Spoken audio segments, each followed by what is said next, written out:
Welcome, welcome back. This is going to be our sixth video on the book of Romans. This video will be covering Romans chapter 1, verses 24 through 32. If you have not already done so, I'd encourage you to pause and read that passage, but also go back and read Romans 1, 14 through 23, also for background and make sure you get the context of it. So I'm going to give you a chance here to pause and read Romans 14 through 32 if you haven't already done so. All right. So this is going to be the second section that Paul sets up in a big interlocked argument to be followed up by Romans 2 uh, 1 through 16. And so this second section is going to look at the consequences of sin, of wrath.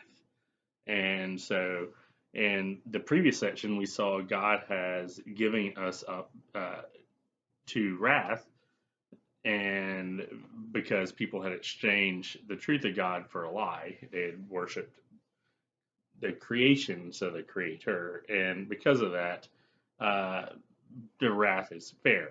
And so this is idolatry is going to be the root. So every time we go through this, we're going to see a whole lot of sins come up. But the nature of sin with a capital S would be idolatry. Having anything in the place of God, a created thing other than God. And if you aim for the created thing, you're going to miss God. So what we're going to see here, first off, is in the first couple of verses, and you can probably tell this is going to be probably the most awkward video of this series, and it's not one I look forward to doing my video. It's just something I prepare. Some topics I prefer much more to do in person, where you can read the room and have gentleness and respect in how we address whoever's there. The video, I have no idea who's watching, but we're going to do this as artfully and gracefully as we can and honor God and honor God's creation doing that. So starting here in verse 24, we see, therefore God gave them up to the lust of their heart, to impurity, to dishonoring of their bodies among themselves, because they exchanged the truth about God for a lie, and worshipped and served the creature rather than the Creator, who is blessed forever. Amen. So basically, what we're going to find out is what God's wrath is God lets us do what we already wanted to do. And we're going to see that repeatedly throughout. Paul doesn't really shift around his theology as we go throughout this book. We're going to find out is every time somebody's at fault, if we see somebody, like for example, later on we'll see Pharaoh's heart is hardened, but Pharaoh's heart's not hardened to do something he didn't already want to do. What God does is he doesn't make you do a thing, he lets you. And so we have a great inversion of what human nature thinks is good represented here in Romans. And this inversion is something, it's one of the most important parts of the gospel, is understanding that God's wrath isn't what we normally think of as wrath. We normally think of as wrath as punishment, of hellfire and brimstone, of invading armies sacking your cities, of plagues and things like that. That isn't God's wrath. God's wrath is abandoning us to our own devices. That the worst consequence of sin is being a sinner. Is picking this thing less than God is as bad as it gets. And what we normally think of as God's wrath is these punishments and corrections. Some of times we like to use the word that's Old Testament. Many of those things are not wrath. They're acts of God's love. They're like trying to get people back to what is best for us. And that's one of those things that if you misunderstand this, everything else will be lost. The entire book is going to be nonsense to you unless you start clarifying that what most people call wrath is in some ways an act of love. And what a lot of people would consider God's mercy, leaving us alone, is actually an act of wrath. Because what we are doing, we have set up these idols that are making us worse and worse people and more horrible to one another. So here you see permissiveness is the problem. Therefore, God gave them up to the lust of their hearts, to impurity, to the dishonoring of their bodies among themselves, because they exchanged the truth about God for a lie and worshiped the creature rather than the creator. And the rest of this all falseness. So we'll see some sins smallest singled out as we go, but they are not going to be the root. They're the symptoms. The disease is idolatry, that we're serving something other than God. And the consequences and affect everything in this world, spiritual and physical. It's going to do our relations. Now, Paul will pick what is for him an extreme example in the next passage. This extreme example that belongs on the later list as he goes. It's something shocking to his readers and to himself.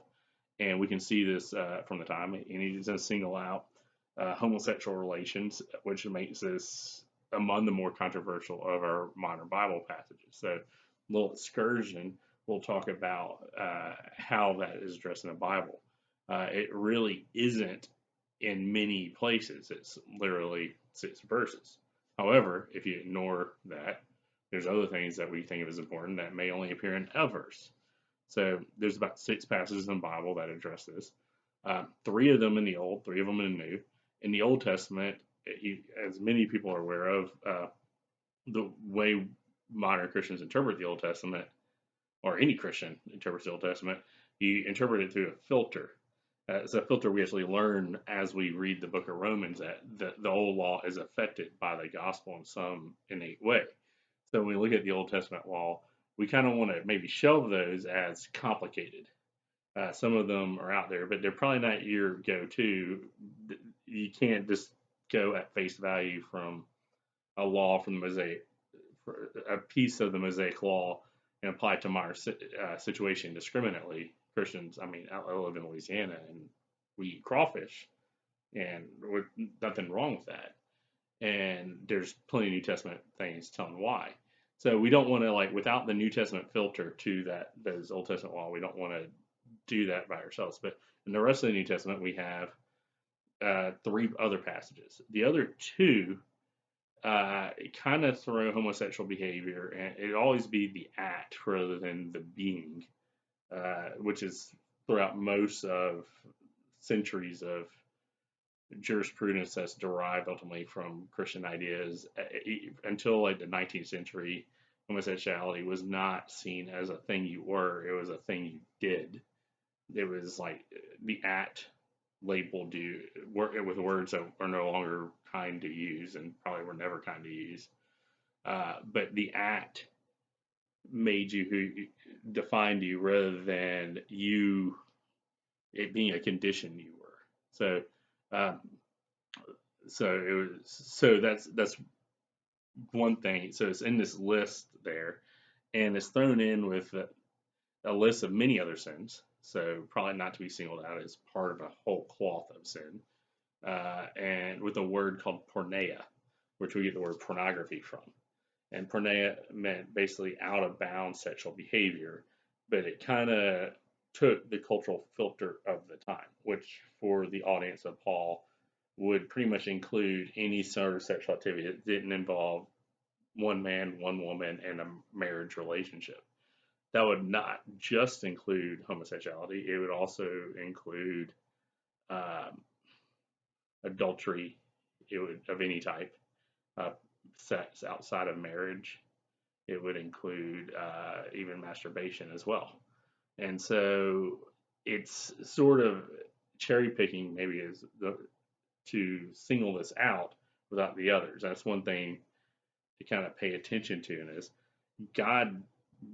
a Christian cannot look at the Bible and say God doesn't care about a Christian's sexual behavior. The gospel is not supposed to leave any part of life untouched. So it has to do that. So that is a point that can never be conceded.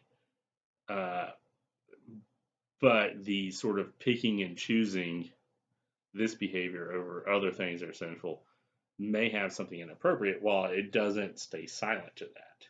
So it is sort of like, it's not a matter of minding your own business. You're a concern out of a place of love for your neighbor should be a concern for them to embrace God's best. But it is not, and so maybe when it becomes your business in the discipling, that talking about such things should come up, but it isn't something that's supposed to be the one thing we throw up on a placard to protest about, as many Christians poorly model. So those are there. On those two lists, where it's just thrown in a more inclusive word among other sins, like lying and cheating and witchcraft and other things. Um, Here, it's kind of hard to ignore. So Romans 1 is I would say, is the hardest passage to ignore in the entire Bible on this topic.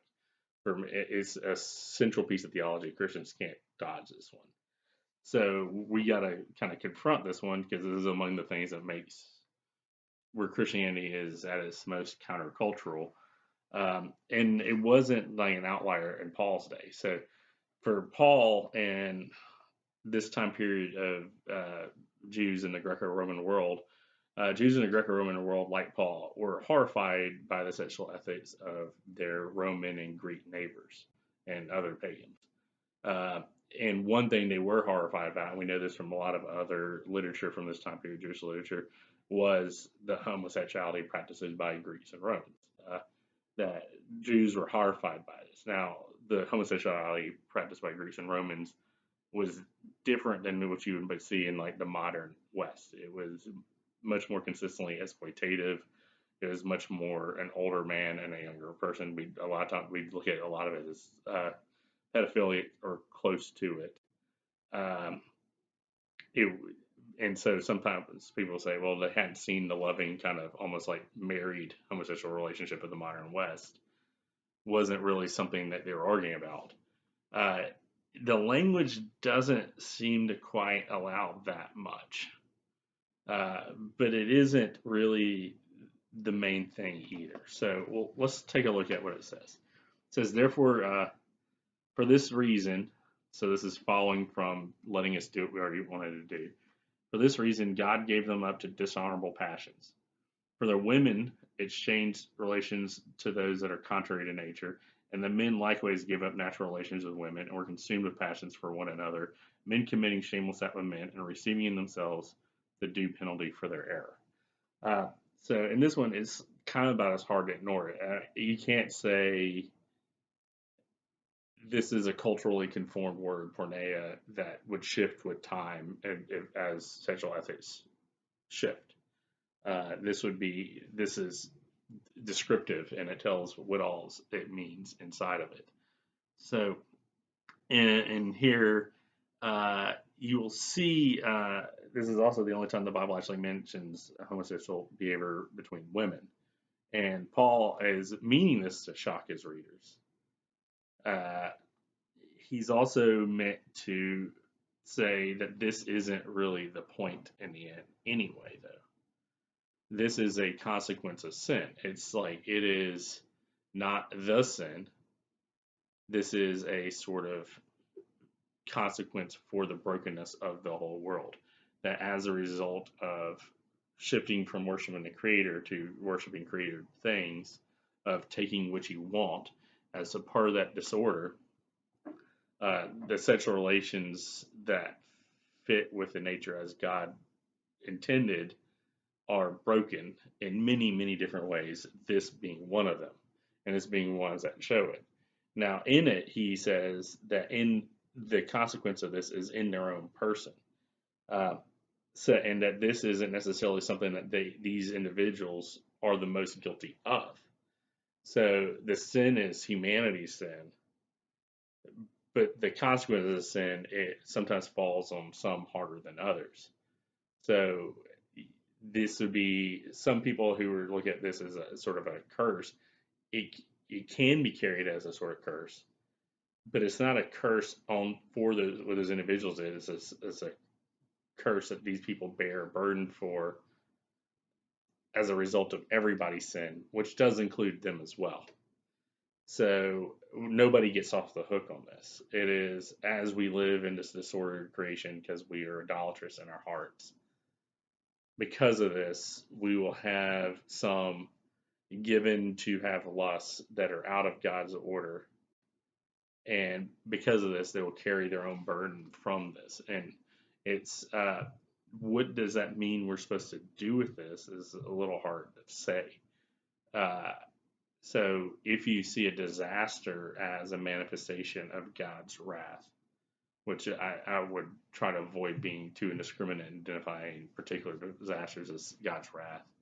We've like if you've had me in a class, we've talked about that before. But if you look at that, that doesn't mean it could be like a thing that disaster was earned, but it doesn't mean that also the response of God's people to that event is to have mercy on the victims of that disaster. And it could be that disaster is something we're all culpable for, but it's going to fall harder on some than others. So some people get flooded, some people have the Romans at their house, or whatever the time period is. That doesn't mean we don't try to ameliorate the disaster. So this doesn't give us a specific response to what to do with someone who has a lust and homosexual direction. It, it's not prescriptive in that. It's saying that that disorder comes from the idolatry, and in it, it carries its own burdens, which I think no matter what side of the political spectrum you fall down on, you could say being gay is hard for whoever it is. That it's it creates people being a fairly full outlier from the majority. That and it's something that we may today say we can train out of ourselves. That we could be some perfectly tolerant rainbow flag waving culture. But I would kind of be more cynical at that. Maybe that would be something that can never happen.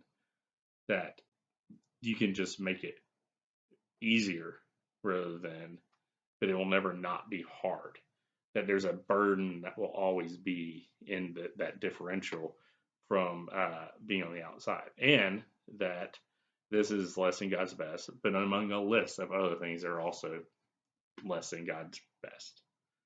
So where mercy and grace comes in on this, that's sort of a separate discussion, and we can engage on discussion board if need be on this one. But that one kind of says there's outline. And Paul then proceeds to show this is just like meant to be one case among many. It's meant to be one that he sees as an outlier.